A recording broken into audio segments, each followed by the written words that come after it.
Kim. Push your left. Other way. Other way.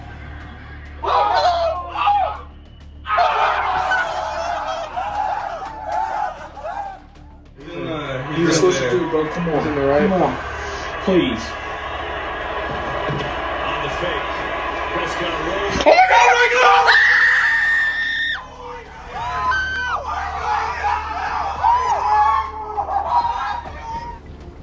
With sports betting, it's a roller coaster the entire game. You're at a high, your dopamine's going crazy, and then all of a sudden, you're as heartbroken as you could be. You see, back in the old days, you had to physically enter a smoke-filled casino, slap your money down on the counter, and wait anxiously for your bet to either pay off or crash and burn. But hey, at least you had to put on some pants or lose your shirt. Those were simpler times. Man, we used to be a country back then. Then came the 21st century, a time when technology started answering questions that no one was really asking. What if you could lose all of your money without leaving your home?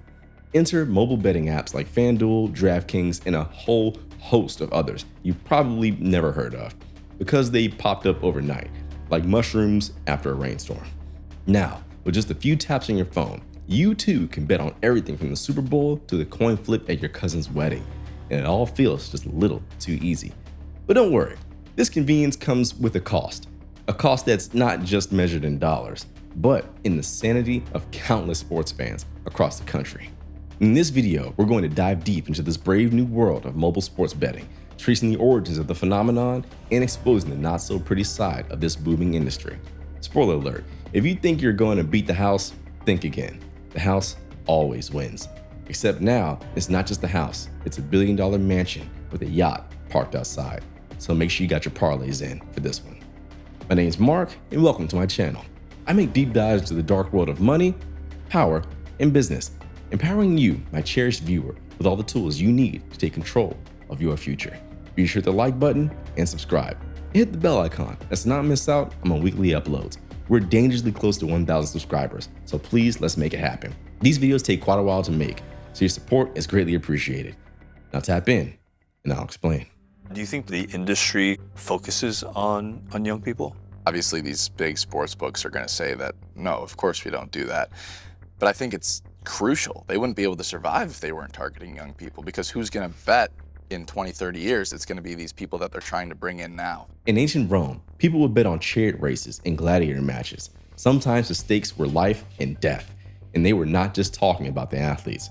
Fast forward to the Middle Ages, and you had knights jousting for honor, glory, and of course, a tidy sum of gold coin.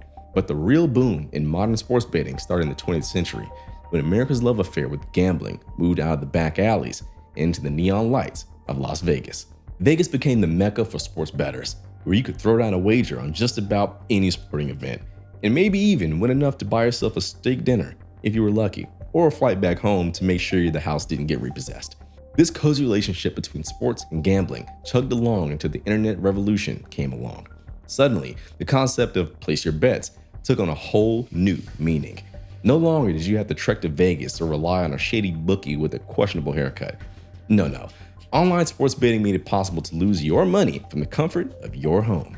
But it wasn't until the Supreme Court got involved in 2018 that the floodgates really opened.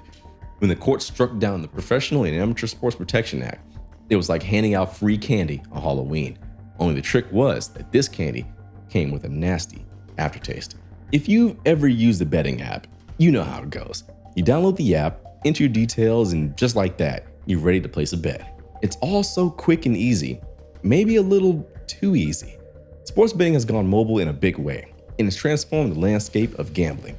Apps like FanDuel and DraftKings have morphed from being just platforms for fantasy sports nerds for full-fledged sports books where you can bet on practically anything. And they've made it so you can do it anywhere and anytime. Waiting in line at the grocery store, during halftime at your buddy's house, or even while you're pretending to pay attention in that boring Zoom meeting. But here's the kicker. The convenience of mobile betting also means that you're never more than a few taps away from placing a bet. It's always right there in your pocket, whispering sweet nothings about the next sure thing. The whole process is designed to be frictionless, effortless, and most importantly, habit-forming.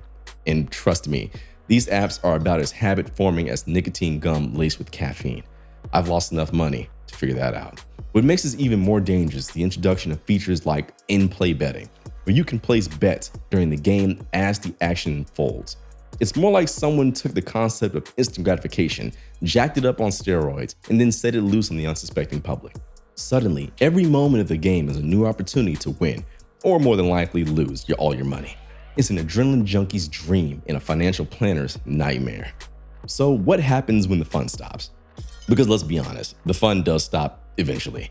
Maybe not at first. At first, it's all fun and games. You're winning a little here, losing a little there, but hey, it's all part of the thrill, right? But for some, that thrill can turn to something much darker, much more destructive. When you're betting on the go, it's easy to lose track on just how much you're losing. After all, it's just numbers on the screen, right? But when you add those numbers up, before you know it, you're chasing your losses, doubling down on bad bets, and sinking deeper into the hole. And the worst part, these apps are designed to keep you coming back for more.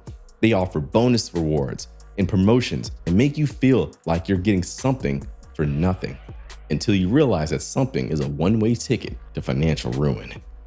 There's also the psychological toll to consider. The highs and lows of sports betting can wreak havoc on your mental health, leading to anxiety, depression, and a whole host of other issues. And let's not forget the social impact. It's not just the bettor who suffers. Their families and friends can get caught in the crossfire too. Relationships can be strained, trust can be shattered. In extreme cases, it can even lead to legal trouble. When all is said and done, who really wins in the world of sports betting? Sure, there are the occasional success stories, the people who strike it big and walk away with a fat stack of cash. But for every winner, there are countless losers. And the biggest winner of all is the betting companies themselves, aka the house. These apps are raking in billions, capitalizing on the hopes and dreams of people who just want to turn a quick buck. But the promises of economic benefits from legal sports betting often fall short. While states might see a boost in tax revenue, that money doesn't always make its way to the communities that need it most. Instead, it often lines the pockets of big corporations and lobbyists, while the average bettor is left holding the bag. And let's not forget the ethical quandaries, particularly when it comes to betting on college sports. These are young athletes, many of whom aren't even old enough to drink, who are suddenly thrust into the spotlight of a multi-billion-dollar industry. It's a recipe for disaster, and one that's already starting to show cracks. So what's the takeaway here? Sports betting apps have undoubtedly changed the game, literally and figuratively. They've made it easier than ever to place a bet, but they've also opened up Pandora's box of problems. The convenience and accessibility come at a cost, and it's often the most vulnerable who end up paying the price. As we continue to navigate this new landscape, it's important to remember that in the world of sports betting, the house always wins. But that doesn't mean you have to lose. If you're going to bet, do it wisely and know when to walk away. Because in the end, the thrill of the game should never come at the expense of your mental well-being. And sometimes, the smartest bet is the one you don't place at all. If you enjoyed this deep dive into the history of the sports betting industry, be sure to hit the like button, subscribe, and hit the bell icon to not miss out on my weekly uploads. These videos take quite a while to write, produce, and edit, so your support is greatly appreciated. And as always, my name's Mark, you've been great. Stay dangerous, and I'll see you in the next one.